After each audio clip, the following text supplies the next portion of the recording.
Hello, everybody. My name is Jerry V, and this is Tales from the Stacks. Here, presented by from the Lucero Library. We have been reading a new story for you guys this month. We have been reading "I Am Ava, Seeker in the Snow," and this book is published by the Albert Whitman and Company. So we'd like to say thank you to Albert Whitman and Company for allowing us to read this. Without further ado, we'll just get into the first couple chapters of this. This is chapter 2, Explosions. Nate's coffee mug clattered on the counter. Framed pictures swayed on the wall. The kaboom was followed by another sound, a deep, distant rumbling. When I first visited the ski resort, I thought these kabooms were the sound of danger. Now I know better. This is the sound of our ski patrol's avalanche mitigation team, making the resorts safer.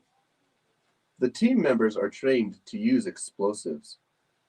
In the morning, they head out before the slopes are open, looking for areas of heavy snow that might be unstable. Conditions like those could cause an avalanche, dangerous piles of snow and ice that rumble down the mountain. Avalanches are of all sizes happen naturally in these mountains, often after big snowfalls, but no one wants an avalanche to come crashing down when there are people below. That's where our avalanche mitigation team uses explosives to set off controlled avalanches instead of ones that collapse safely before anyone is on the slopes. A couple more kabooms rattle the shack. Nate and the others don't even look up. They're already working, checking charts on the computer and gulping hot coffee. The explosions don't bother me either. Some dogs jump at the pop of a firecracker. For Abbey dogs like me, loud noises are part of the job. Another thing that I've gotten used to. Here at the resort, I'm kind of treated like a celebrity. Guests wave when they spot me. After asking Nate if it's okay, kids stroke my fur and even grown-ups take selfies with me. What's more, there's a framed picture of our resort's current and retired Abbey Dog teams hanging on the ski patrol shack and others in the ski lodge. We have been filmed by news stations. We've been filmed by news stations. There are even pictures of us on t-shirts and mugs in the gift shop. Truth is, I'm not sure I deserve all the attention and the praise. Our other dogs, Fury and Skate, have been here longer. They've done tough work at real avalanche sites outside the resort. Searches don't always end happily. Sometimes someone is buried in the snow and can't be rescued in time. That can be rough for both the dog and their ski patrol partners. But Fury and Skate still head out whenever they're called to do a search. They are a true hero's dog, not me. The door of the shack swung open. Flurry dashes in with Lorraine, his human partner. Flurry is part golden retriever. Our other Abbey dog, Skate, is a Labrador with a shiny black coat. Skate usually works out of Ski Shack 2 on a different mountaintop on the resort. Flurry and I are good friends. I trot over to greet him nose to nose, but not for long. Come on, Ava, Nate calls. You two can socialize later. Let's go make sure those slopes are safe. Nothing makes me happier. You see, I'm not only on call if there's an avalanche emergency. Sometimes I keep Nick company when he tackles other important jobs. Nate picks up a backpack and goes outside to fasten his skis. I'm close behind. He heads toward the trail that is quite quiet now, but often crowded with skiers when the slopes are open. I sprint next to Nate as he skis to a large evergreen tree. A safety barrier of orange netting has fallen over. The orange netting is a danger sign for skiers. Got a down barrier around here, around a tree well, Nate reports, down onto his walkie talkie. I stay close to Nate, sniffing and exploring as he fixes the barrier. Tree wells are dangerous for humans. A skier who gets too close to these holes in the snow that form under trees might tumble in head first. Making matters worse, loose snow could slide into the tree well, burying the unlucky skier. We don't want that to happen to anyone on our resort. Nate and I are nearly back to the ski patrol shack when we hear another kaboom. It's far off, but in the distance we can see a ledge of snow where our avalanche mitigation team has detonated more explosives. First, a crack forms in the snow ledge. Then, the white stuff collapses and pours like a giant bag of sugar tipped down the mountainside. Once this avalanche gets going, it kicks up big, fluffy clouds of white snow and cascades downward. Oh man, says Nate over the whoosh and the rumble. Isn't that something, Ava? Beautiful and terrifying. I watch with my body tucked close to Nate. Not every dog gets to see something this amazing unfold before her eyes. But as the snow crashes down the mountain, I am reminded again of the power and danger of an avalanche. That's why all the training Nate and I have done matters. If we're ever called to search and rescue, we'll be ready. Chapter 3: Becoming an Abbey Dog.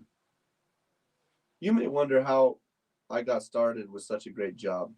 When I was still a pup cuddled up in my mom and my brothers and sisters, Nate stopped by with Javier, his boss. Even then, Nate worked with the ski patrol, but Nate wanted to try something new. He wanted a dog, both as a ski patrol teammate at work and as a pal at home. As Nate sat on the floor with us pups, Javier gave him advice. You want to find a puppy that's friendly with people and gets along with other dogs. A dog that's not too dominant or shy won't be cut out for this work. Nate picked up one of my brothers. Hey, buddy, nice to meet you, he said. My brother whined and turned away. Nate set him down gently back down. The best dog for this job is the one that isn't too rowdy, but it still has a lot of energy, Javier continued. Nate leaned in towards one of my sisters. Hi there, he said cheerfully. My sister yawned. Most of all, Javier said, an avalanche rescue dog has to have a strong drive to hunt, and an Abbey dog has to love to play tug of war. Nate grabbed a big pink piggy pillow and he held it in front of me. I couldn't resist. I hopped forward on all of my four little legs and chomped my puppy teeth into the fabric. Nate pulled and I pulled right back. He pulled harder and I snorted. I shook my head and he pulled harder still. Nate laughed. I think we found our Abbey dog. Nate visited a couple more times until I was ready to leave my mama. Then he adopted me and brought me to his home. It was a warm, neat place with good food. Best of all, there was a big blue beanbag chair. That was the greatest place to curl up. I claimed it as my place. At first, I had to learn human rules, like doing my business outside. As I got older, Nate and I played lots of games. He would grab my favorite toy, a knotted cloth rope, and he'd shake it. Hey, Ava, come on, come up, he called. Then Nate would hide behind a chair. I'd find him, of course. I grabbed the toy that he held out. He was strong, but I tugged and tugged until I got that toy. Later, the games moved outside to the ski resort and got even better. Some of the ski patrollers would duck out of sight, but I just but I but not just behind a tree or a building. No, they'd actually hide under the snow. I'm not kidding. These humans would let themselves be buried in the cold white stuff. Nate would give a command, search. Then it was my job to locate them with my nose. I would start to dig them out. Whenever I did, the human would bring out a toy and we'd have a great rip-roaring tug of war. I heard Nate call one of these games training, but it seemed more like play to me. One day, Nate loaded me up with his skis, some gear, and a duffel bag into his SUV. Are you ready for your first day of avalanche rescue school? He asked. Sure thing. I didn't know what it was, but I was up for an adventure. The two of us showed up at an unfamiliar building in the late afternoon. Nate had picked up our stuff in the duffel bag, so I knew we'd be staying a while. At dinner that night, we met other humans and dogs from all over the world. There were new friends everywhere. For the next 4 days, the trainers taught each human and dog pair to work as an avalanche rescue team. We played lots of hide and seek games outside, finding humans or objects that smelt of humans. We even practiced an exciting nighttime search on the dark mountain.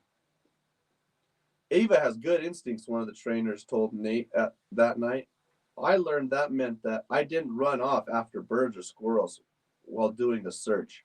But why would I? I could chase those critters at home. A hide and seek game on the mountain is where much more interesting and challenging things are. So, you think she'll make a good Abbey Dog? Nate asked. Ava totally Ava's totally focused on the hunt. I think she'll be a champ, the trainer said. I especially remember the last day of avalanche rescue school. The trainers brought us into a loud, smelly machine with whirling blades. I was surprised when Nate led me into the noisy machine up close. I looked at some kind of vehicle with a big windshield. Nate lifted me inside first and then jumped in beside me. He gave the pilot a thumbs up. Are you sure about this? I thought. I was even more startled when the machine started to rise right off the ground. Nate held me and spoke smooth words into my ear. Good girl, Ava. You're a good girl. You're doing just fine on your first helicopter ride. I watched the ground fall further and further away, but I managed to stay calm. When we landed, the trainer discussed how the helicopter ride was also a lesson. Since every minute counts during a rescue, Abbey dogs and their humans are sometimes rushed by helicopter onto avalanche sites. A good Abbey dog needs to stay cool, keep her cool, even in loud, jostling flying machines. I guess I did well in school. Soon after, I got my own ski patrol vest and began doing what I love best, working alongside Nate and his snowy resort. Today, after checking all the trails, Nate and I returned to the ski shack. The day is bright now. Snow continues to fall. From the window, I see the first skier clambering off the chairlift, eager for the downhill run on fresh powder. All's well, so I curl up to rest. I'm just drifting off when a call comes in from the dispatcher. Javier responds with his face clouded with concern. He turned to the patrollers gathered in the shack. We've got someone hurt on the slopes. All right, guys. Well, those are our first couple chapters here for I Am Ava, Seeker in the Snow.